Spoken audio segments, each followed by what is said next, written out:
네, 이제 가끔 그 수강생분들하고 말씀을 나누다 보면 이제 어떤 이야기들도 좀 많이 나오냐면요. 이제 어떤 뭐 사례 형태가 될지 판단해야 될 때 상식대로 판단하면 다 틀리더라. 그러면요, 그 말이 지금 상식이 있다는 겁니까? 없다는 겁니까? 그렇게 말하면. 이건 상식의 문제가 아닙니다. 상식의 문제가 아니라 그냥 제3자의 시각에서 봐야 되는데, 생각을 해봐야 되는데, 만약에 아까 취득시효가 나왔다. 그러면 가령 갑의 소유자의 입장에 돼 있죠. 가령 그 사람이, 그분이 무조건 그쪽에서만 생각합니다. 이런 제도가 있냐? 내 건데 다른 사람이 취득하느냐? 병의 입장을 생각을 해보면 또 다르죠. 자기가 병의 입장에 되어 있다면. 그러니까 결국 민법이라는 것은 민사 분쟁, 민사 소송에서 결국에는 한쪽의 권리, 한쪽의 의무를 선언을 하기 위한 이게 자료입니다. 자료, 기준. 그러니까 이거는 당연히 어떻습니까? 판사, 제3자의 시각에서 판단할 수밖에 없는 겁니다. 판단할 수밖에 없는 거. 그래서 항상 그 연습을 하실 때 이것 자체가 너무 싫더라도요, 역지사지. 그래서 물론 점유취득시효 제도는 학자들이 어떤 말씀들을 많이 하냐면요, 이거는 없어져야 하는 제도다라고 말씀하시는 분들이 꽤 많습니다. 근데 말해봐야 뭐합니까? 법 자체에 있는데. 이 자체가 없어지지 않는 이상은, 그래서 그냥 그대로 판단하시면 됩니다. 일단, 그래서 항상, 제3자의 시각에서 살펴볼 필요가 있다. 이렇게 말씀을 드리고. 자, 251페이지에 보시면, 소유물 반환 청구권이라는 게 나와 있습니다. 213조. 이게 이제 물권적 청구권인데, 소유권에 기초한 물권적 청구권을 이야기를 합니다. 좌측에 의부터 잠깐 보죠. 의. 소유권은 물권 중에서도 법률상 가장 완전한 지배 내용을 갖는다. 따라서 그 지배의 내용이 타인으로부터 간섭 침해된 경우에 이를 폐지할 수 있는 것은 당연하며 소유권의 권능을 완전히 회복 유지하기 위하여 뭐가 인정된다? 물권적 청구권이 인정이 된다. 결국 물권적 청구권이라는 것은 물권 침해에 대한 핵심적인 구제수단입니다. 2번 민법은 소유권에 기초한 물권적 청구권으로, 이제 나중에 이거는 소유권의 기한 이런 식으로 표현합니다.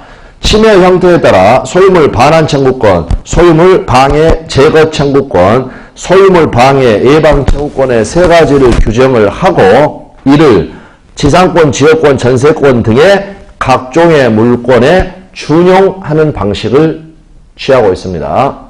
방해의 모습에 따라 몇 가지가 있다? 세 가지가 있다.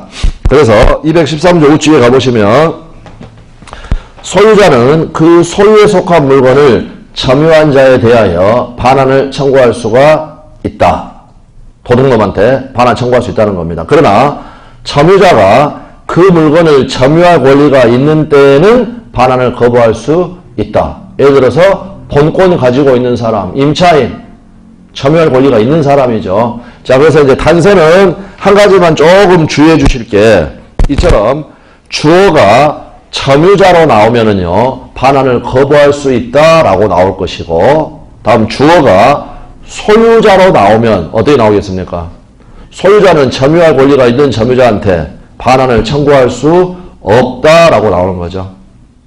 단서 부분 점유할 권리가 있으니까 점유할 권리가 있는 점유자가 주어가 되면 반환을 거부할 수 있다라고 해야 되겠고, 소유자가 주어가 되면 그 친구한테 반환을 청구할 수 없다라고 되어야 할 겁니다. 네, 그렇게 봐주시면 되겠습니다. 그리고 이 조문은 얼핏 보면은요, 긴 것 같지만 아주 단순합니다. 아주 단순하다. 단순하다는 말은요, 요건이 단순하다는 말은 그 권리가 강하다는 겁니까? 약하다는 겁니까? 이 요건들이 다 법정에서 입증이 돼야 되는데 나는 소유하고 있고 너는 점유하고 있다. 요건이 단순하다는 말은 강력한 권리라는 겁니다. 아주 강력한 권리이기 때문에 이 요건은 아주 단순하다. 그러니까 거기 적어져 있는 게 뭐밖에 안 적어져 있냐면 나는 소유, 너는 점유만 적어져 있는 겁니다. 다음 단서에 점유할 권리. 이건 단서에 적어져 있으니까 본문만 놓고 보면 뭡니까? 나는 소유, 너는 점유. 내 건데 너가 점유하고 있다. 그러면 반환을 청구할 수 있다라는 구조로 아주 강력한 그러한 권리다. 그리고 결국에는 이제 그 시험 자체에는 여기에 쭉 나와 있는 판례들이 나옵니다. 판례들. 그래서 나중에 그 판례들 하나씩 공부를 하면 됩니다. 그런데 지금 여기서 이제 개념 하나를 이야기하기 위해서요. 자, 예를 들어서 갑이 남편이 토지를 하나를 소유를 하고 있는데 지가 실질적으로는 소유권을 가지기로 하면서 아내한테요. 명의를 맡겨둬가지고 아내 앞으로 등기를 합니다. 요 명의를 맡기기로 하는 약정이 뭐냐면 명의신탁 약정입니다. 그리고 이렇게 등기를 하였다. 그러면 아내는 소유권을 취득할까 못할까? 남편 건데 이름만 아내 앞으로 맡겨두기로 하고 약속을 하고 등기를 했습니다. 아내는 소유권을 취득할까 못할까? 취득하지 못합니다. 취득하지 못한다. 왜 취득하지 못합니까? 왜 취득하지 못합니까? 강행규정 위반이니까. 부동산 실명법을 위반을 했기 때문에 우리가 특별법에서 공부를 하는 거죠. 특별법에서. 자, 그래서 거기 조문을 실명법 4조를 한번 봐보시면 법령집으로 보셔야 됩니다. 703페이지 한번 봤던 것 같기도 한데 703페이지요. 지금 여기 법령집은 자주 안 찾았기 때문에 제일 뒤쪽이니까 여러분이 페이지 찾기가 좀 힘들 수가 있어서 제가 말씀드린 겁니다. 4조 보시면 명의시탁 약정의 효력. 명의시탁의 약정은 무효로 한다. 2항. 명의시탁 약정에 따른 등기로 이루어진 부동산에 관한 물권 변동은 무효로 한다. 그러니까 결국 약정도 무효고 등기도 무효다라는 겁니다. 아내는 소유권 취득한다 못한다? 취득하지 못한다라는 겁니다. 그런데 8조를 잠깐 가보시면 전체를 읽지는 않겠습니다. 종중, 배우자 및 종교단체에 대한 특례 해가지고 예외를 인정을 합니다. 다음 각호 어느 하나에 해당하는 사유로서 조세포탈이라든지 강제집행의 면탈이라든지 법령상의 제한의 회피를 목적으로 하지 않은 경우에는 2호 보시면 배우자 명의로 부동산에 관한 물권을 등기를 하였다. 그러니까 이때는 어떻습니까? 적용하지 않으니까 약정도 유효하고 등기도 유효하다라는 겁니다. 그러니까 만약 뭐 조세를 포탈하기 위해서 아내 앞으로 돌려놨다 이러면 무효지만 그러한 위법한 목적이 없이 위법 목적 없이 명의시탁 약정을 하고 아내 앞으로 등기를 하였다.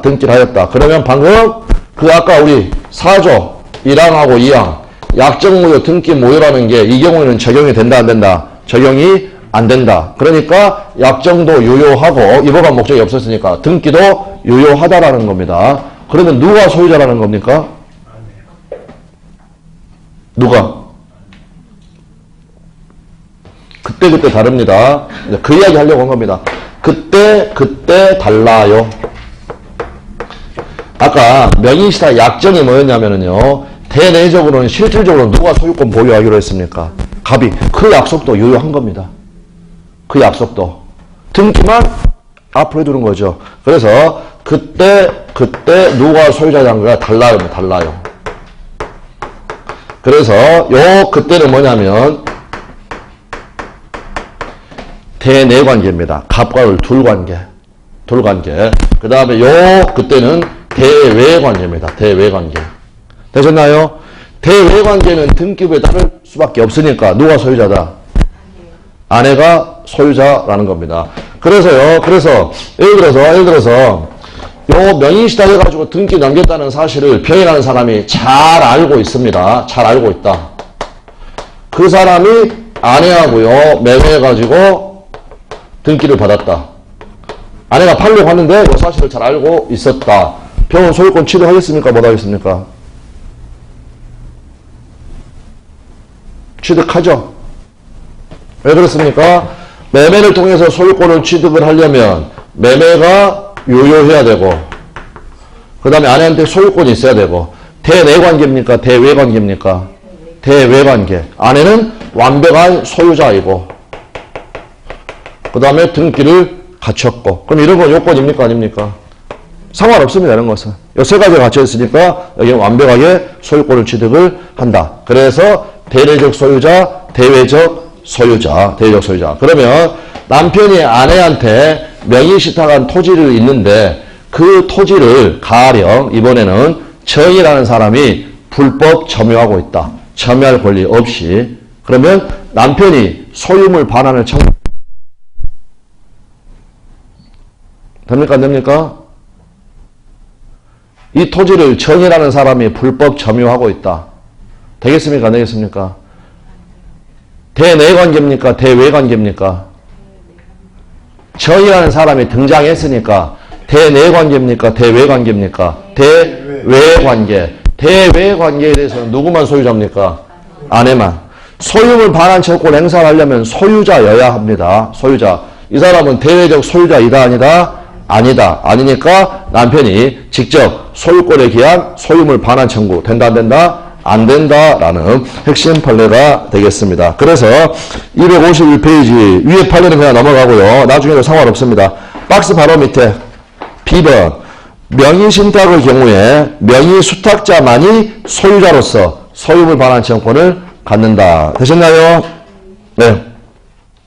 그래서 판례 내용을 보면 재산을 타인에게 신탁한 경우 대외적 관계에 있어서는 수탁자만이 소유권자로서 그 재산에 대한 제3자의 침해에 대하여 배제를 구할 수가 있다. 거기까지만 봐두시면 됩니다. 그러니까 이제 실명법이 적용이 되게 되면 결국 명의신탁은 무효인 명의신탁도 있고 예외적으로 유효한 명의신탁도 있다라는 거죠. 유효한 명의신탁에서 소유권 관계는 어떻게 되냐? 그때 달라요. 그때 달라요. 그러면서 명의신탁의 대충 뭔가 그 개념 봐두시면 되겠습니다. 자, 그렇게 되어 있고요. 그 다음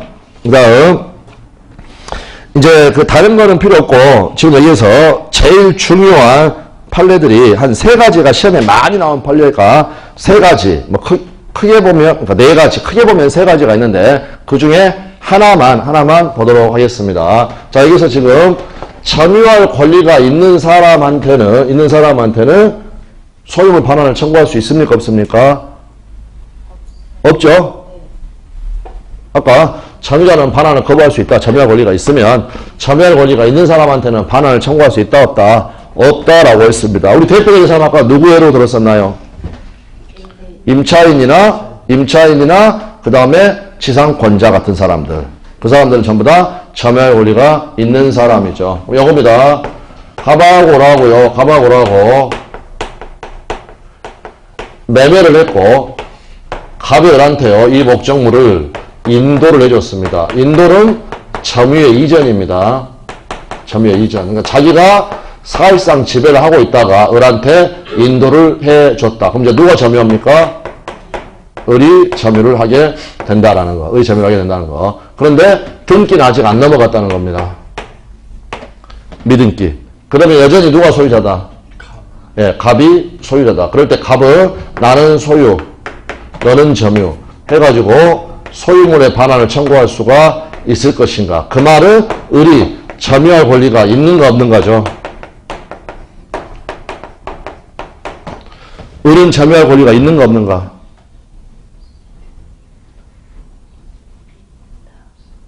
반환 청구할 수 있다 없다. 자, 보십시오. 임대차 A한테 인도해 줬습니다. 갑은 임차인한테 반환 청구 못하죠. 이 사람은 점유할 권리가 있다고 그랬죠. 달리 생각을 해보면 갑은 을한테 이제 점유할 권리가 있다. 그 측면이 아니라 다른 각도에서 보면은요. 갑은 을의 점유를 허락해 줘야 되는 사람입니까? 예, 그걸 다른 말로 하게 되면 갑은 을한테 인도 의무가 있는 사람이었죠. 인도 의무가 있는 사람이 얘한테 인도를 해준 거죠. 그러면 갑은 을의 점유를 허락해 줘야 되겠죠. 그러니까 이 사람이 점유할 권리가 있다라는 겁니다. 그러면 갑은 자 매매해가지고 얘한테 인도를 해줬는데 등기는 안 넘겼습니다. 을의 점유를 허락해 줘야 됩니까? 허락해줘야 되나요? 왜? 매매를 했으면 이 사람은 소유권 이전 의무만 있는 게 아니라 무슨 의무가 있습니까? 인도 의무가 있죠. 인도 의무 있는 사람 얘한테 인도해줬죠. 그러니까 얘의 점유를 어떻습니까? 허락을 해줘야 한다. 다른 말로 하게 되면 얘는 어떻다는 겁니까? 점유할 권리가 있다라는 거. 그랬더니 다시 을이 병하고 매매하고 또 인도를 해줬다. 물론 미등기죠. 등기는 누구한테 되어 있다? 갑한테. 그러면 갑이 이번에는 을은 지한테 매매한 사람이니까 그렇고 요 병한테는 소유물의 반환을 청구할 수가 있겠는가? 이 경우도 안 됩니다. 이 경우도. 그러면 왜 안 되느냐? 을한테 점유를 허락한 사람을 봐보면 됩니다. 다시. 병한테 점유를 허락을 해준 사람이 누굽니까? 을. 을이 갑에 대해서 뭐가 있습니까? 점유할 권리가 있다. 점유할 권리가 있다. 그러니까 이 병도 어떻다? 점유할 권리가 있다. 시험에서 아주 자주 나오는 표현인데 이제 우리 판례는 어떤 표현을 써버리냐면요. 매매계약을 통해서 인도를 받은 사람은 매매계약의 효력으로서 등기는 안 했다 하더라도 점유, 사용할 권리가 있다. 점유할 권리가 있습니다. 을병도. 됐나요? 점유할 권리가 있다. 또 뭐 할 권리도 있다. 사용할 권리도 있다. 그러니까 이 사람의 이 물건을 사용한 사용이익, 과실과 마찬가지라고 그랬죠. 부당이익에 반환 청구가 된다 안 된다? 안 된다라는 겁니다. 그래서 그 판례 252페이지 제일 하단에 판례박스 바로 위에 디귿 보십시오. 부동산 매수인은 설사 등기를 하지 않았더라도 인도받은 목적물을 점유할 권리가 있으며 따라서 매도인은 등기가 지한테 있다고 해서 소유권에 기한 반환채권 행사할 수가 없다. 매수인으로부터 매수한 자나 임차한 자도 또한 같다. 이 사람도 또한 점유할 권리가 있다. 임차인도 판례이기도 하고 저희 시험에도 나왔던 부분입니다. 네, 아주 자주 나오는 판례입니다. 그래서 아래 판례 제목은 넘어가고 내용. 토지의 매수인이 아직 소유권 이전 등기를 격려받지 아니하였다 하여도 매매계약의 이행으로 그 토지를 인도받은 때에는 매매계약의 효력으로서 이를 점유, 사용할 권리가 생기게 된 것으로 보아야 하고 또 매수인으로부터 위 토지를 다시 매수한 자는 우리 그림에서 병이 되겠죠. 이와 같은 토지의 점유 사용권을 취득한 것으로 봄이 상당하므로 매도인은 매수인으로부터 다시 위 토지를 매수한 자에 대하여 토지 소유권에 기한 물권적 청구권을 행사하거나 그 점유 사용을 법률상 원인 없는 이익이라고 하여 부당이익 반환 청구를 할 수는 없다. 점유할 권리, 사용할 권리가 있다라고 봐두시면 되는 아주 중요한 판례가 되겠습니다. 그 다음에 방해의 모습에 따라서 밑에 3번 보시면 소유물 방해, 제거, 청구권. 그런데 조문을 보면은요, 214조에는 두 개가 동시에 들어가 있습니다. 그래서 방해, 여기서는 방해 제거 청구권만 이야기하고 뒤에 가면 방해 예방 청구권이 나와 있습니다. 이건 조문만 읽어보겠습니다. 소유자는 소유권을 방해하는 자에 대하여 방해의 제거를 청구할 수가 있다. 소유자는 소유권을 방해할 염려 있는 행위를 하는 자에 대하여 그 예방이나 손해배상의 담보를 청구할 수 있다. 그러니까 조문이 아주 간단합니다. 나는 소유, 너는 점유. 요거는 나는 소유, 너는 방해. 또는 나는 소유, 너는 방해, 염려. 이렇게 하게 되면 방해의 제거나 방해 예방을 청구할 수가 있게 된다. 그러면 다시 최종적으로 갑소유 토지 위에 을이 무단으로 건축을 하였습니다. 그러면 을은요, 갑소유의 토지를 지금 사실상 집에 점유하고 있나요? 점유하고 있죠. 그러니까 점유할 권리는 있습니까? 없습니까? 없죠. 그래서 우리가 요 을 같은 사람을 불법 점유자. 물론 건물을 통해서 불법 점유하고 있지만 불법 점유자. 이 사람도 사실상은 집에 점유를 하고 있다? 하고 있다. 그러나 본권은 있다 없다? 없으니까 불법 점유자. 결국 땅 도둑 놈이죠. 땅 도둑 놈. 그러면 여러분이 갑이고 이제 을을 상대로 소송을 제기를 한다면은요, 하고 싶은 거 다 한번 말씀해 보십시오. 여기서 실제로 여러분이 지금 토지를 가지고 있고 엉뚱한 놈이 지금 승낙도 없이 건물 올렸다고 했는데 자, 얘가 알아서 해결해 주면 좋은데 그냥 꿈쩍도 안 합니다. 뭐 어떻게 하시겠습니까?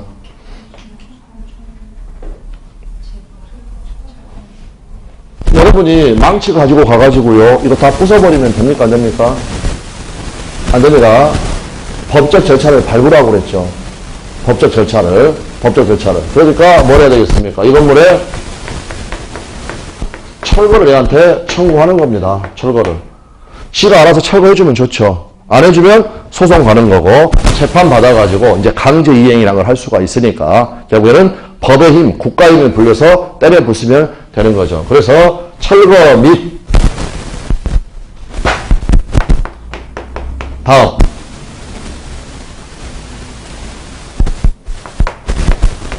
대지의 인도를 청구하는 겁니다.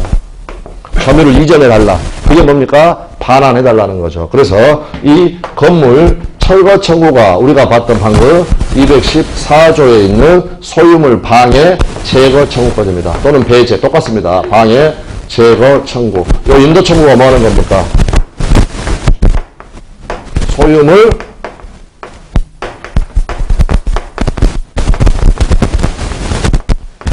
네가 지금 점유하고 있는 거 이 점유를 나한테 넘겨라. 이렇게 인도 청구. 자, 이것만 하면 끝납니까?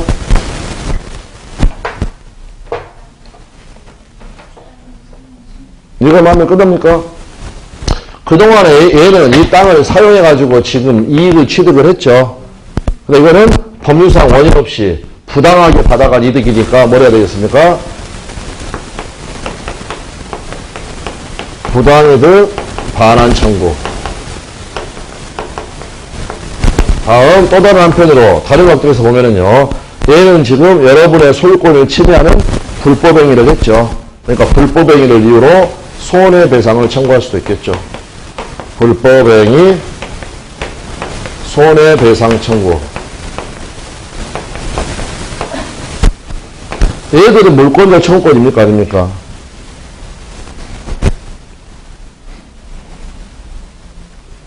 물권 청구권인 거 아닌가요? 아니죠. 애들은 돈으로 다 돈 받는 겁니다. 돈 받는 거. 가령 돈만 받은다고 해서 이 건물이 지금 없어집니까? 아니죠. 그러니까 이 방해 자체를 없애는 거. 그게 바로 물권적 청구권. 그럼 결론. 이처럼 소유권과 같은 물권이 침해가 되게 되면 우리 민법에는 여러 가지 구제 수단들이 마련되어 있는데 그 중에서 가장 핵심적인 구제 수단이 뭐라? 물권적 청구권. 나머지는 돈으로 해결하는 겁니다. 지금부터 잘 기억을 해 두시면 나중에 다른 판례하고 연결이 된다. 라고 봐 두시면 되겠습니다. 자, 그 정도 보고요. 이제 고민은 건너가고요. 어디까지 가시면 되냐면 277페이지까지 가시면 됩니다.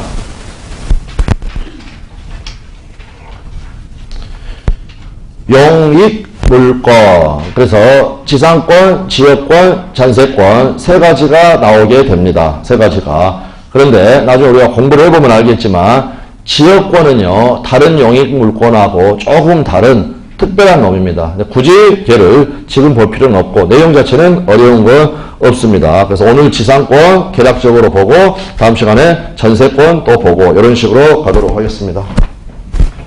지상권하고 전세권하고는 공통점들이 있을까요? 있겠죠. 왜? 둘 다 용익 물권이니까. 그래서 다시 한 번만 예를 들어서 다른 사람의 물건, 타인 물건. 근데 동사는 우리는 신경 쓸 필요가 없으니까 타인의 부동산. 요거를 사용하는 관계. 사용하는 거. 크게 물권적으로 사용하는 방법이 있고 채권적으로 사용하는 방법이 있다. 물권적으로 사용하는 것은 용익 물권을 가지고 그 부동산을 직접 배타적으로 지배하는 겁니다. 그런 것들이 뭐가 있다고요? 전세권. 다시 순서대로 하면 다시요. 지상권, 전세권. 지역권은 특별한 놈이니까 이런 설명들이 다 맞질 않습니다. 그러니까 빼고 채권적으로 이용하는 방법은요. 임대차 해가지고 임차권 가장 우리가 수업 시간에 이야기했던 거 가장 결정적인 차이점 물권적 이용권과 채권적 차용권의 가장 결정적인 차이점 주인 바뀌면 얘는 쫓겨난다고 그랬죠. 채권은 자기 채무자한테 임대인한테만 요구할 수 있는 권리입니다. 주인 바뀌어버리면 병한테는 요구할 수 있나요 없나요? 없죠. 그러니까 요거는 주인 바뀌면 쫓겨나고 그 다음 물권적인 이용권은 그 물건을 직접 지배하고 있으니까 주인이 바뀌든지 말든지 신경 쓸 필요가 전혀 없다라는 겁니다. 그러면 공통점들이 있을 거니까 공통점들이 그런 것들 한번 몇 개를 한번 살펴본다는 겁니다. 왜 살펴보는 거냐면 어차피 지상권을 가도 공통점이 있으니까 뭐 물권이다, 용익 물권이다 등등 똑같은 표현이 쭉 나오고 전세권을 가도 또 똑같은 표현이 쭉 나올 거니까 그거를 반복할 필요는 없다라는 겁니다. 그러면 이제 이거는 물권이고 당연히 뭡니까? 용익 물권이죠. 용익 물권. 그러면 물권은 재산권이죠. 재산권이니까 당연히 이거는 뭐 별도로 말할 필요도 없지만 양도성하고 상속성 인정이 되겠죠. 되셨나요? 양도할 수도 있고 그 다음에 상속도 된다라는 거. 그런데 나중에 보시면 아시겠지만 이 양도성에 있어서 양도할 수 있다라는 점에서는 공통이 되지만 지상권과 전세권은요 더 결정적인 차이점이 있습니다. 그 다음에 이제 지상권과 전세권은요 타물권이다 라는 표현을 씁니다. 그 말은 무슨 말이냐면 어차피 다른 사람의 물건에 대해서 갖는 권리가 제한 물권이죠. 그러니까 용익 물권뿐만이 아니라 모든 제한 물권은 성질상 타 물권이다. 타인의 물건에 대해서 갖는 권리다라고 이야기를 하고 채권자는 주인 바뀌면 쫓겨나는데 물권자는 쫓겨난다 안 쫓겨난다? 쫓겨나지 않는다라는 겁니다. 그걸 우리가 승계상의 보호를 받는다. 이런 표현을 쓰고요. 그 다음에 아까 용익 물권 요거는 가장 핵심적인 일물일권지 예외에 대한 가장 핵심이라고 그랬죠. 그러니까 어떻습니까? 일부에도 설정할 수 있다. 네, 이러한 부분들이 기본적인 공통점이 되겠습니다. 그 다음에 이 사람들은 본권으로서 점유할 권리가 있다. 점유할 권리가 있습니까? 지상권자나 전세권자 점유할 권리가 있는가? 당연히 있죠. 당연히 점유할 권리가 있다. 그러나 또 이 사람들이 인도를 받게 되면 어떻습니까? 사실상의 지배, 본권은 점유할 수 있는지 법률상의 지배고 또 인도를 받게 되면 뭐도 하게 됐습니까? 사실상의 지배도 하게 되니까 이 사람은 본권과 점유권을 같이 갖게 되는 거죠. 되셨나요? 이렇게 해서 봐두시면 되겠습니다. 뭐 이 정도. 그 다음에 이제 더 중요한 것은 뭐냐면 지상권이 침해됐을 때 물권의 청구권 인정되겠습니까? 인정돼야죠. 아까 우리 뭐라고 했냐면 소유권에 물권의 청구권을 규정을 해놓고 다른 물권에다가 뭐 한다고 그러나요? 준용한다라고 했습니다. 그 말이 지상권이나 전세권에도 물권의 청구권이 인정이 된다라는 겁니다. 그래서 여기에는 물권적 청구권 규정, 즉 우리가 봤던 213조하고 그 다음에 214조, 얘들이 뭐가 된다? 준용이 된다라는 겁니다. 자, 그러면 예를 들어서 여기는 갑소유 토지고 여기는 의소유 토지입니다. 그런데 갑이 병한테 지상권을 설정을 해가지고 여기 병이라는 애가 지상권자가 사용을 하고 있습니다. 그러면 소유자가 여기 경계선 부근에 건축할 때 아까 몇 미터 떼라? 건반. 반미터 이상의 거리를 두라고 그랬죠. 지상권자가 건물 올릴 때는요. 반미터 안 떼고 딱 붙여도 됩니까? 지상권자는 자연히 흘러오는 물을 그냥 막을 수 있나요? 지상권자는 첨화물에 대한 시설 같은 거 안 해도 되나요? 해야죠. 그러니까 결국에는 무슨 말입니까? 지상권 전세권에는 무슨 규정도 준용이 된다?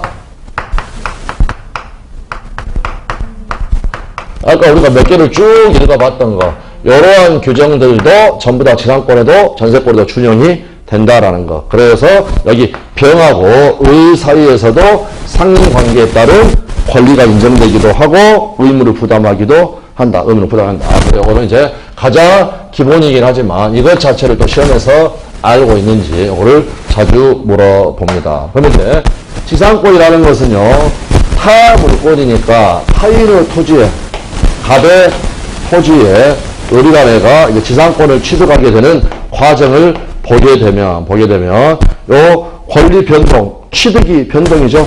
득실 변경. 그 원인은 몇 가지가 있다. 권리 취득의 원인. 2층. 그게 법률 요건, 원인. 2층에는 몇 명 산다? 2명 산다. 그래서 하나는 법률 행위. 다른 하나는 법률 규정. 그래서 법률 규정에 의해서 지상권이 취득되기도 하고, 그러한 지상권을 법정 지상권. 그런데 또 관습법이 지상권을 인정하기도 한다. 관습법상의 분묘기지권. 죄송합니다. 관습법상의 법정 지상권. 그 다음에 이제 분묘를 관리하고 유지하기 위해서 지상권과 유사한 또 관습법상의 물권이 인정이 되고, 그러면 뭐라고 한다고요? 분묘기지권. 그래서 얘들이 전부 다 관습법에 의해서 인정되는 물권이 된다라는 겁니다. 그러니까 분묘기지권은 지금은 안 하셔도 됩니다. 일법에서는 시험 자체가 뭐 2, 3년에 한 번씩 나오는 것도 아니고 아주 뜸하게 나오는 거니까. 그러면 분묘기지권자한테도요, 물권적 처우권 인정될까요?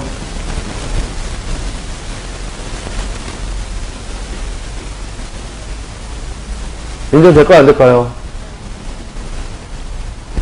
왜 안 됩니까? 아까 물권적 처우권이 뭐라고 했습니까? 물권 침해에 대한 핵심적인 구제수단입니다. 분묘기지권은 물권 아닙니까? 간단합니다. 예를 들어서 여러분이 분묘 유지와 관리를 위해서 분묘기지권을 가지고 있습니다. 그러면 결국 분묘기지권의 범위는요, 이렇게 요 땅바닥 여기만 한 게 아니라 절로 들여야 되니까 일정 범위까지 미친다라는 겁니다. 그런데요, 다른 사람이 요 범위까지 침범을 해가지고 요렇게 해가지고 분묘를 지금 지었다는 겁니다. 이거 분묘 요 방에 제거를 할 수 있겠습니까? 당연히 할 수 있는 겁니다. 얘가 물권이란 말이 무슨 말입니까? 침해가 있게 되면 물권 처권이 인정이 될 수밖에 없는 겁니다. 되겠나요? 간단한 상황입니다. 판례 사항이기도 하고. 그래서 다른 사람한테 요 분묘 철거해라, 옮겨라 라는 식으로 해가지고 청구할 수가 있는 것이죠. 이게 바로 물권이라는 겁니다. 자, 그래서 그럼 여기서 지상권 설정자는 누굽니까, 여러분? 갑하고 중에서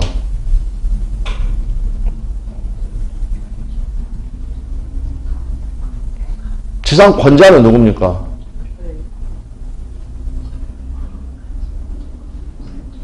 아니, 지상권이 지금 뭡니까?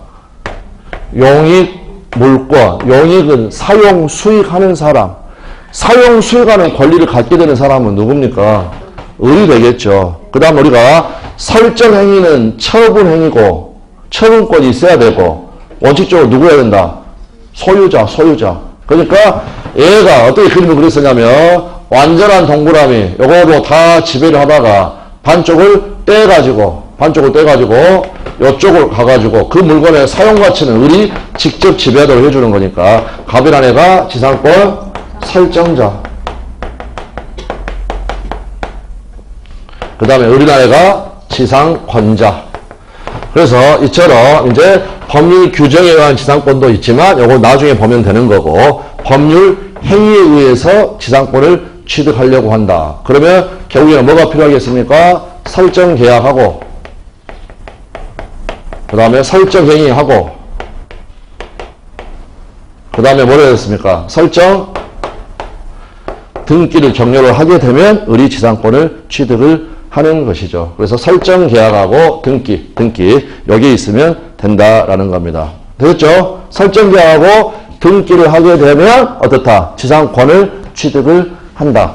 영익 사용 수요라는 사람이 누구냐? 지상권자. 지상권자가 누굽니까? 처음에 할 때 요거 헷갈릴 수 있습니다. 저당권자가 누구고 설정자가 누군지 그냥 모르겠다면 소유자 하면 됩니다. 처분행위니까.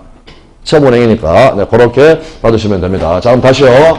갑소유 토지에 의리간에가 설정행위하고 설정등기 해가지고 지상권을 취득을 했고 지상권자는 타인의 토지에 건물 기타, 뭐 공작물 같은 거, 뭐 광고탑 같은 거, 송전탑 같은 거, 그 다음에 수목 이것 등을 소유하기 위하여 그 토지를 사용하는 권리가 있다. 이렇게 되어 있습니다. 그래서 279조를 거기 나오는 거 보시면 상단에 지상권자는 타인의 토지에 건물 기타 공작물이나 수목을 소유하기 위하여 그 토지를 사용하는 권리가 있다라는 겁니다. 되셨나요? 자, 그런데 한번 이 경우 한번 생각해 보십시오.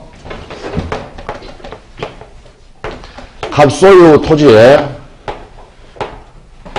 갑이 건물을 소유를 하고 있습니다. 근데 이제 판례가 여기 그 을이라는 친구가 어떠한 계약 관계로 여기를 사용하는지는 안 나와 있습니다. 그러니까 임대차라고 그냥 임대차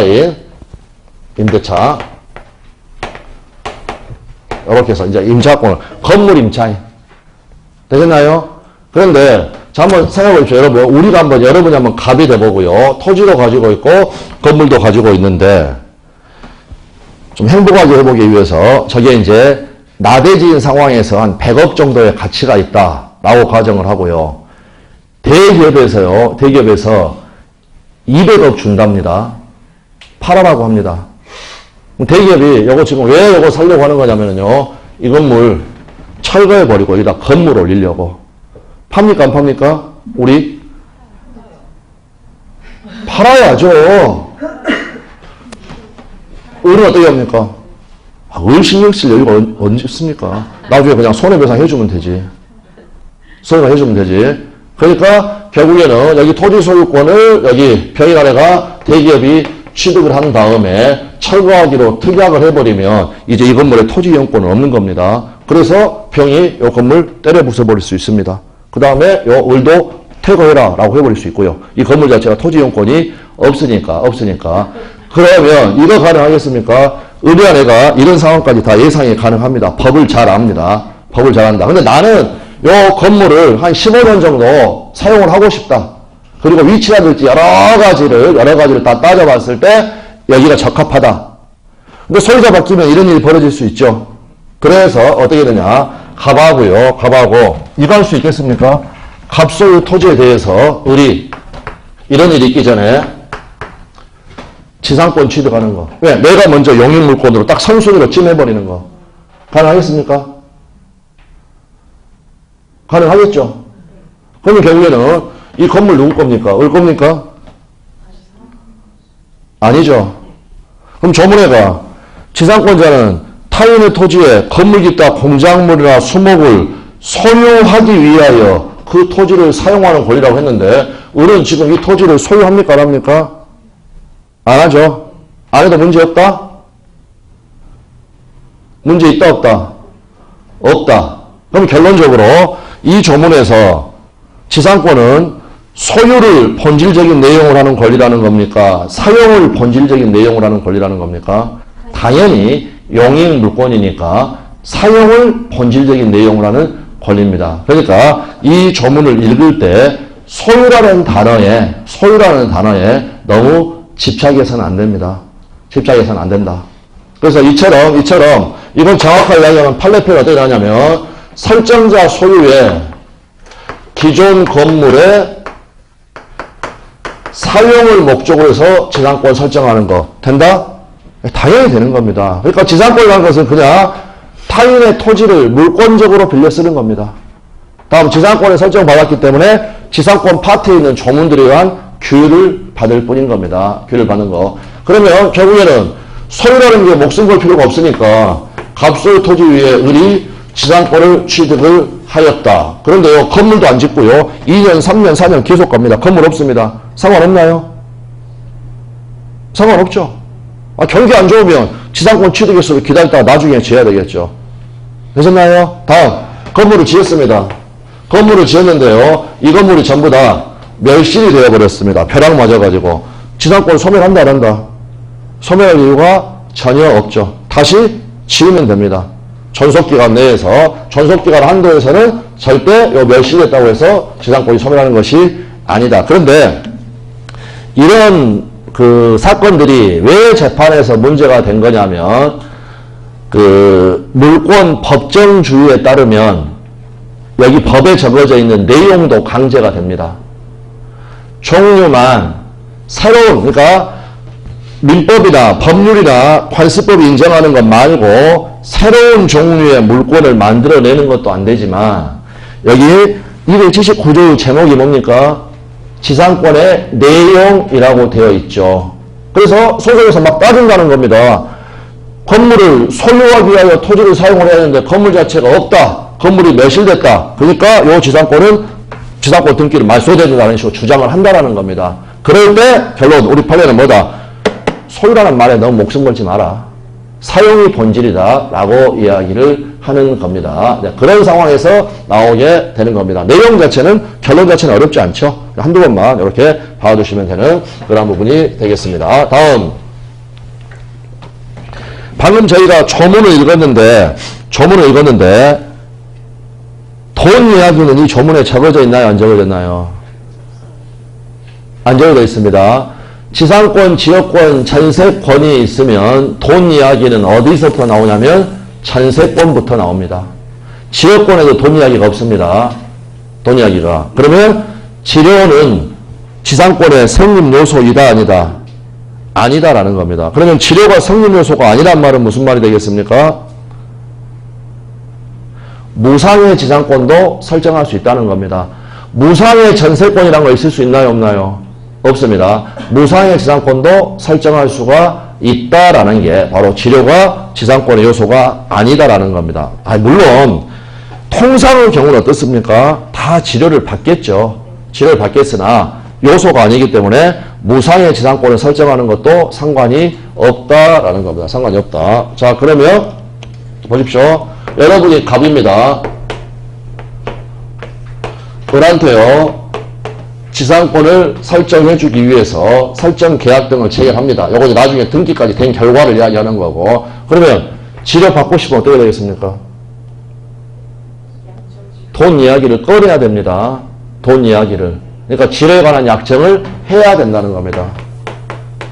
지료 약정이 있어야 된다. 또는 지료에 관한 유상 약정이 있어야 된다는 거. 그러면 지료에 관한 합의가 없다면 을한테 지료의 지급을 청구할 수 있다, 없다? 없다라는 겁니다. 그러니까 아예 돈 이야기를 안 꺼내버리면, 약정이 없게 돼버리면 어떻게 해버린다? 그거는 그냥 을한테 공짜로 쓰게 한 게 돼버리는 겁니다. 되겠죠? 반드시 지료 약정을 해야 됩니다. 해야 된다. 자, 이거 가능할까요? 자, 설정계약 하면서요, 여러분은 요 토지를 을은 부탁을 하니까 마지못해 오케이 하는데, 여러분 땅이니까 다른 사람이 쓰는 건 싫습니다. 그래서 특약을 해가지고 뭐라고 했냐면, 내 땅은 을 너만 써라 라고 했습니다. 그럴 때 을이 알겠습니다 라고 했다라는 거. 되셨나요? 그 말은 또 달리 보면은요, 이 지상권 다른 사람한테 넘기지 마라는 거죠. 넘기지 마라. 그래서 그 양도를 금지하기로 서로 합의를 한 겁니다. 특약. 요 특약은 유효일까, 무효일까?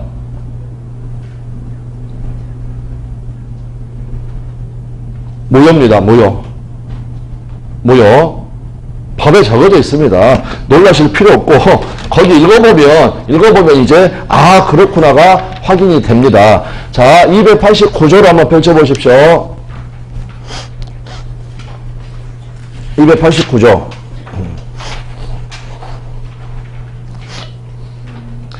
강행 규정이라고 되어 있고요. 숫자는 일부러 외우려고 할 필요 없습니다. 왜냐하면 지상권의 조문 숫자가 별로 많지 않은데 280조부터 287조면은요, 아까 그 지상권의 내용 이야기한 규정 빼고 대부분의 규정입니다.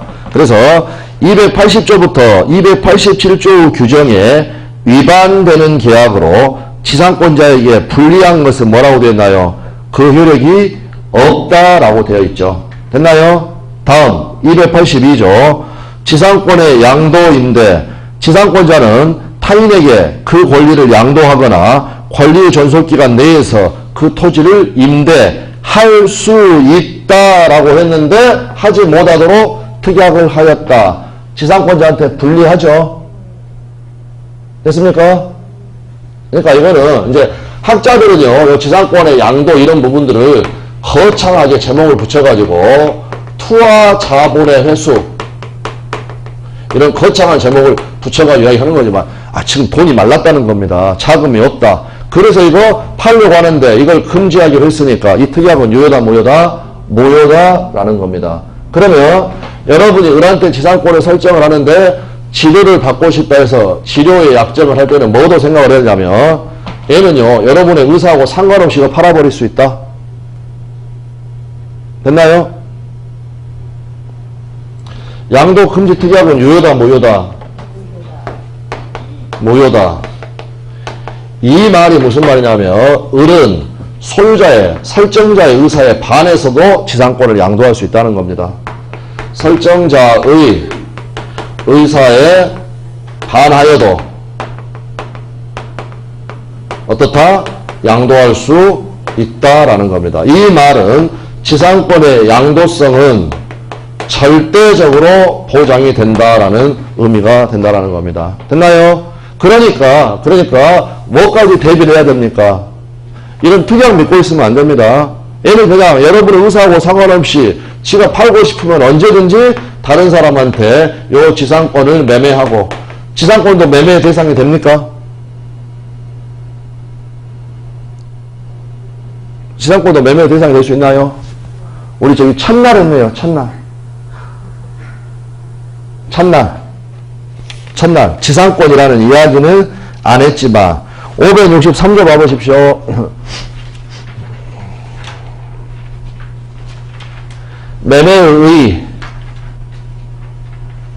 매매는 당사자 일방이 재산권입니다. 재산권, 물건이라고 적어져 있는 게 아니라 재산권을 상대방에게 이전할 것을 약정하고 상대방이 그 대금을 지급할 것을 약정함으로써 그 효력이 생긴다. 재산권, 요 지상권 재산권이죠. 그러니까 이것도 매매할 수가 있고, 요 매매는 의무 부담행위. 그 다음에 뭘 해야 되겠습니까? 이제 지상권 설정행위, 이전행위. 설정이라는 건 처음으로 만들어내는 거고, 이제는 팔았으니까 이 권리를 이전해줘야 되겠죠. 그래서 지상권 이전에 관한 합의를 하고, 그건 처분행위. 그리고 병합으로 등기가 되어야 한다. 이 등기는 무슨 등기를 하겠습니까? 소유권 이전 등기? 아니죠. 지상권 이전 등기. 그래서 만약에 을 앞으로 지상권 설정 이렇게 되어 있으면 부기 등기로 해가지고 을 앞으로 지상권 이전 병합으로 이렇게 하면 병한테 넘어간다라는 겁니다. 되셨죠? 병한테도 돈 받고 싶으면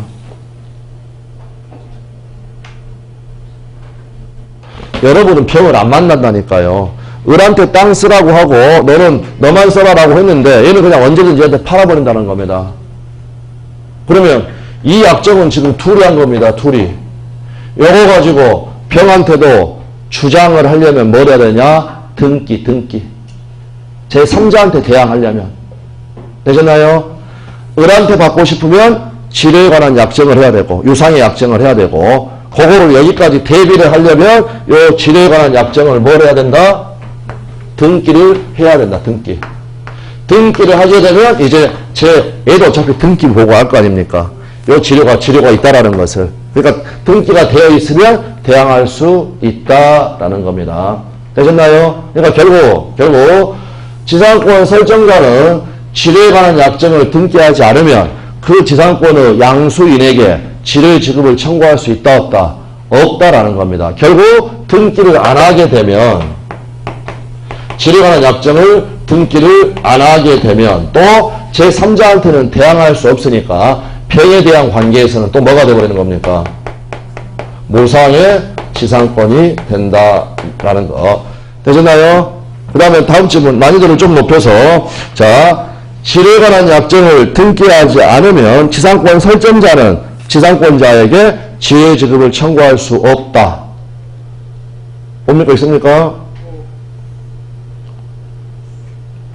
네, 아주 초반에는 여러분 오라고 생각이 되면 그냥 바꿔서 말씀하시면 맞는 경우들이 많습니다.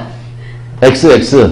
아까는 제가 뭐라고 했냐면 등기를 안 하면 설정자는 지상권의 양수인에게 지를 지급을 청구할 수 있냐 없냐를 이야기를 했고 방금은 등기를 안 했을 때 지상권 설정자는 지상권자한테 지를 지급을 청구할 수 있겠는가? 을한테 청구하는 것은 등기의 문제가 아니라 질에 관한 유상약정이 있었냐 없었냐죠. 약정만 있으면 을한테 달라고 하는 등기는 왜 하는 겁니까? 딴 놈. 제3자한테 대항하기 위해서 하는 것이고 얘는 지금 설정자하고 당사자입니다. 그러니까 얘한테는 등기의 문제가 아니라 요 약정이 있었냐 없었냐. 되셨나요? 네, 약정이 있었죠. 그러니까 등기 안 했어도 지를 지급을 청구할 수가 있게 되는 겁니다. 자, 그 다음에 자, 갑소유 토지에 을이라는 지상권을 취득을 했고요. 그 다음에 건물을 올렸습니다. 그러면 토지 건물은 별개의 물건이고 완전 독립한 별개의 물건을 가지고 있으니까 건물만 병한테 팔 수도 있겠죠. 되셨나요? 예. 네. 그럴 때 자, 여러분 다른 사람 땅 위에 있는 지금 건물입니다. 이걸 병이 사는 겁니다. 건물만 달랑 취득을 해가지고는 큰 의미가 없겠죠. 되셨나요? 그래서 여기에서 건물 매매를 하게 되면 이 속에는요, 요 지상권 매매도 들어가 있는 겁니다. 되셨나요?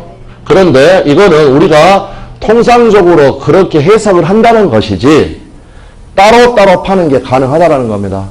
왜? 독립한 권리로 여기 건물 소유권도 가지고 있고 그 다음에 토지 지상권도 가지고 있으니까. 되셨죠? 그러니까 특별한 말이 없으면 건물이 병한테 팔렸다. 그럼 우리는 지상권도 함께 팔았구나 라고 해석을 하는 겁니다. 해석을 한다. 그러나 어떻다? 을은 따로따로 팔 수도 있다라는 겁니다. 그래서 건물 소유권을 가지고 있으면서 지상권만 팔 수도 있고 다음 지상권을 가지고 있으면서 건물만 파는 거 이것도 가능은 합니다. 가능은 하다. 그 정도로 해서 봐주시면 되겠습니다. 그래서요 이제 내용에서 잠깐만 우리가 좀 체크를 할게.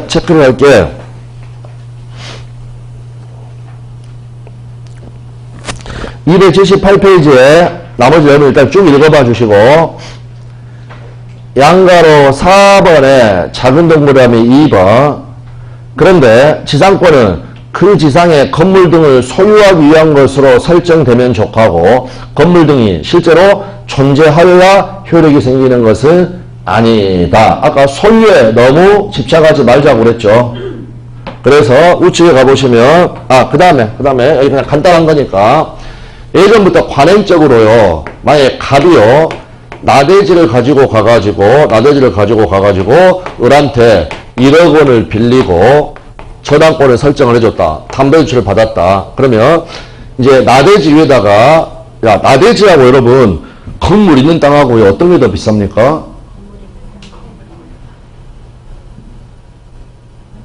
아니 우리가 땅 사러 간다라고 할 때요. 그게 건물 있는 땅 사러 간다는 겁니까? 일반적으로. 아니면 나대지 산다는 겁니까? 일반적으로.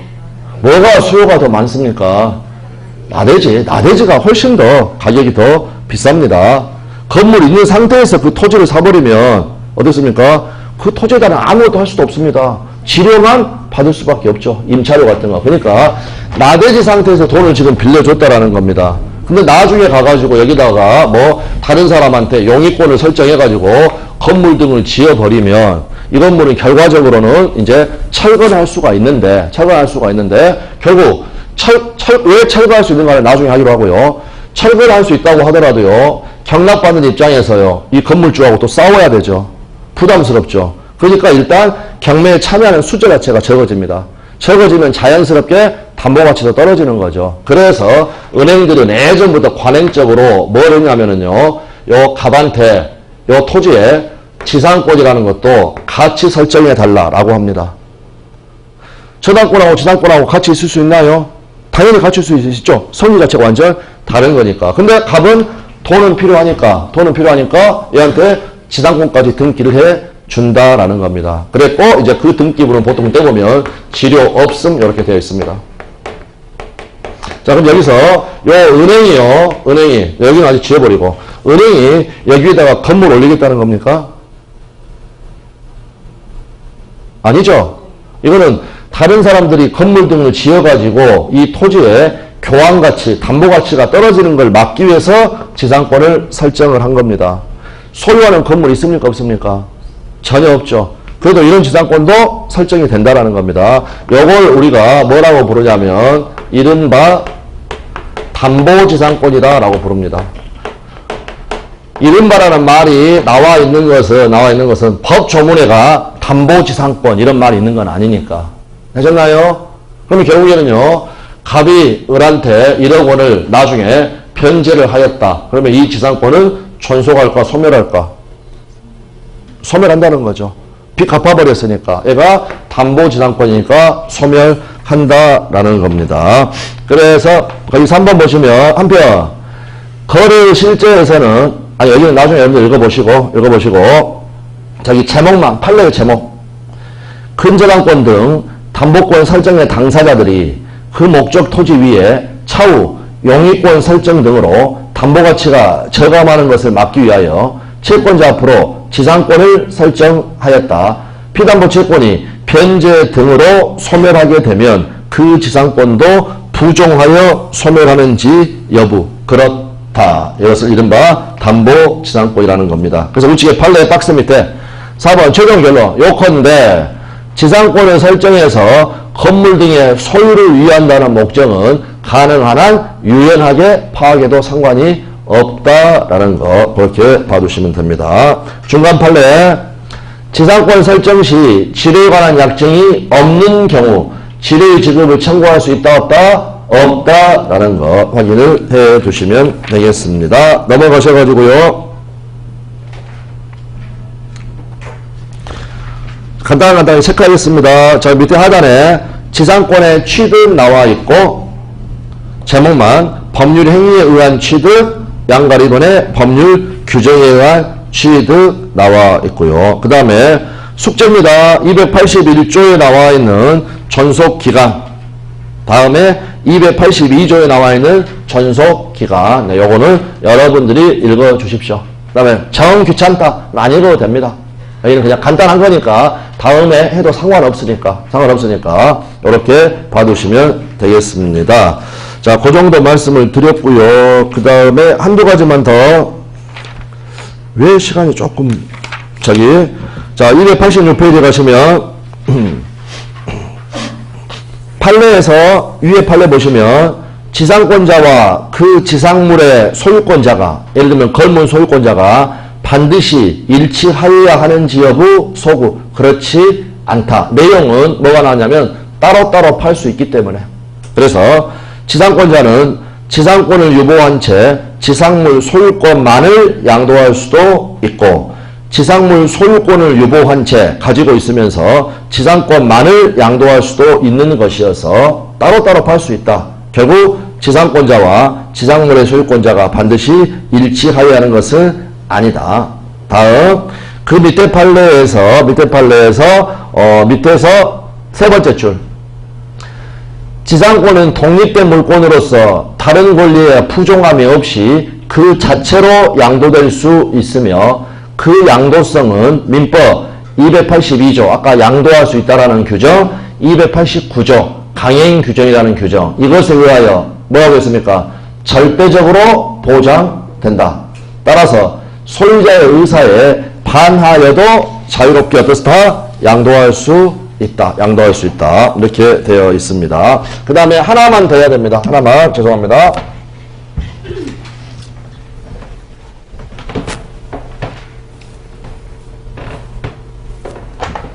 자, 여기서 갑소유 토지에 을이란 애가 지상권 설정계하고 등기를 받아가지고 지상권을 취득을 하였습니다. 그런데 여기에가 A라는 병으로 하죠. 병이라는 친구가 이 토지를 불법 점유를 하고 있습니다. 뭐 건물을 지어서 불법 점유도 상관이 없겠죠. 그럼 여기서 이 병한테 물권적 청구권을 행사할 수 있는 사람 누가 되겠습니까? 물권적 청구권을 행사할 수 있는 사람. 나가라 내지는 반환해라. 만약 건물 지었으면 건물 철거해라. 둘 다. 됐나요? 갑은 소유권에 기한 물권적 청구권으로서 내쫓을 수 있고, 그런데 지상권에도 물권적 청구권 규정은 준용이 된다고 그랬죠. 그러니까 을은 병한테 지상권에 기한 물권적 청구권으로서 내쫓을 수 있다. 되셨나요? 그 다음에 아까 물권적 청구권 행사가 끝나는 거 아니라고 그랬죠. 부당이득 반환 청구나 불법행위 손해배상 청구도 문제가 된다고 그랬죠. 그래서 불법행위를 이유로 손해배상을 청구할 수 있는 사람 둘 다냐 아니면 어느 하나냐? 애가 지금 요 불법으로 사용을 해가지고 지금 사용 수익할 수 있는 것도 침해를 해가지고 지금 지가 이득을 얻었죠. 그 손해배상 청구는 누가 할 수 있느냐? 둘 다냐? 그렇게 을만. 이유는 뭐가 되겠습니까? 이유는 지상권이 존속하는 동안은요, 갑은 여기를 사용 수익할 수가 있나요 없나요? 없죠. 그러니까 사용 수익하지 못해서 손해를 입은 사람은 갑이 될 수가 없습니다. 누구만? 을만. 근데 지금 요 부분이 지상권뿐만이 아니라 앞으로 여러 가지 것들과 관련해가지고 가장 기본적인 개념으로서 중요합니다. 사용 수익권이 없는 사람은 그 차임 상당의 손해배상 자체라는 걸 청구한다는 것 자체가 있을 수가 없습니다. 있을 수가 없다. 되셨나요? 예를 들어서 여기서 담보지상권자가 여기에 뭐 불법 점유자가 있어가지고 지가 사용 못했다고 해가지고 손해배상 청구할 수 있겠습니까? 없겠습니까? 없겠죠. 여기를 사용 수익한 사람이 아니니까. 근데 그거를 시험에서는 교묘하게 곳곳에서 어느 한 군데가 정해져 있는 게 아닙니다. 이 기본을 알고 있는 거를 곳곳에서 그냥 갑자기 찔러서 물어봅니다. 정답 질문으로도 자주 나왔습니다. 곳곳에서. 그러니까 미리 지금 그거를 생각을 해 두자. 그래서 확인 밑에 판례. 제목하고 내용 다 어차피 똑같긴 하지만 저기 내용으로 285페이지요. 지상권을 설정한 토지 소유권자는 불법 점유자에 대하여 물권적 청구권을 행사할 수가 있다. 지상권자도 마찬가지고. 그러나 지상권을 설정한 토지 소유권자는 지상권이 존속하는 한 토지를 사용 수익할 수가 없기 때문에 특별한 사정이 없는 한 불법 점유자에게 뭘 할 수는 없다? 손해배상을 청구할 수는 없다. 나와 있고요. 그 다음에 그래서 위에 가가지고 1번, 2번만 위에 1번 지상권 설정 등기가 경로가 되면 토지 사용 수익권은 지상권자에게 있고 지상권을 설정한 토지 소유자는 지상권이 존속하는 한 토지를 사용 수익할 수가 없다. 2018년 판례에서 다시 한번 확인을 하였습니다. 그 밑에 2번 지상권은 지상물의 소유가 아니라 토지의 사용을 본질적 내용으로 하는 권리로서 설정 계약 당시에 건물 등 공작물이나 수목이 없더라도 지상권은 유효하게 성립할 수가 있고 또한 기존에 건물 기타 공작물이나 수목이 멸실되더라도 존속기간이 만료되지 않는 한 지상권이 소멸하는 것은 아니다 라고 해서 이 판례들 확인하시면 되겠습니다. 자, 오늘은 여기 정도까지 봐주시면 되겠고요. 다음 시간에 지역권은 간단하게 개념 이런 식으로 해서 계속 나가도록 하겠습니다. 네, 수고들 많으셨습니다. 감사합니다.